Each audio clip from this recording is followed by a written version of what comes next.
Well, greetings, vinyl community. This is just going to be a quickie, a tribute to our good friend Steve Carlson. I'm sure most of you have already heard that Steve suffered a great loss at his home with the flooding there in Michigan. So I want to encourage everybody to contribute to the GoFundMe campaign that's been set up to help Steve, and I'll include a link below. And in the meantime, Beth at B-Side Records thought it would be a cool idea for us to keep Steve in our thoughts by doing a Gimme 5 Steves. And I actually didn't see it first from Beth. I saw Rachel, the music man, do her Gimme 5. So tip of the hat to Rachel and a tip of the hat to Beth. And our tip of the hat to Steve will begin with Steve Reich, the minimalist composer. This is a triple LP from Deutsche Grammophon with pieces emphasizing percussion. And Steve Reich composes music that is very cyclical, very repetitive, that goes through long stretches that change very gradually and in separate layers, so the changes are not all at once but evolve over time.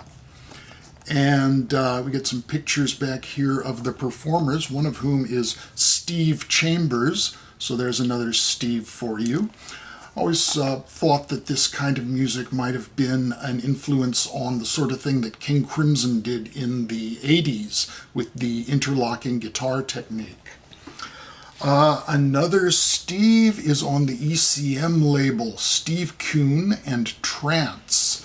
Steve Kuhn is a pianist, and he is joined on this album by the bass player Steve Swallow. So another twofer, two Steves on this album, as well as Jack DeJohnette on drums and Sue Evans on percussion.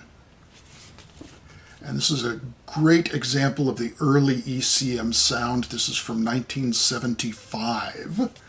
And yet another twofer, Steve Lacy from 1987, his album Momentum, on which the saxophone-playing Steve Lacy, not to be confused with the current pop star Steve Lacy, is joined by Steve Potts, also on saxophone.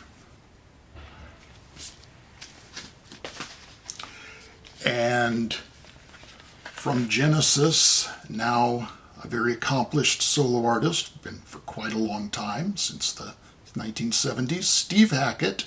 This is one of his more recent albums. This is from 2017, The Night Siren. And let's show off this very cool purple vinyl.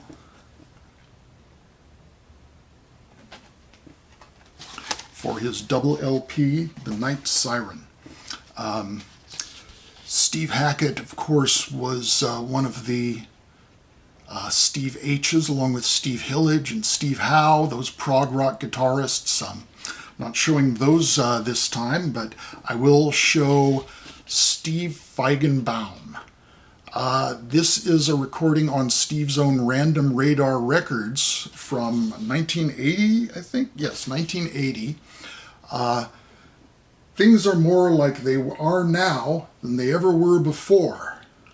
And this is a duo album with Steve Feigenbaum and Tom Scott.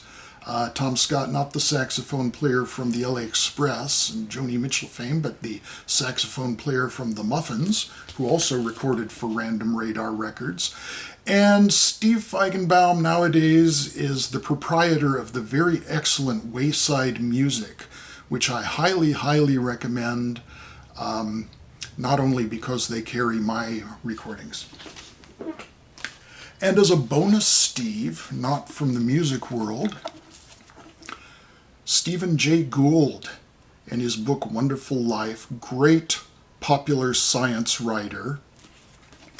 And this book was something of an inspiration to my album Paleozoic.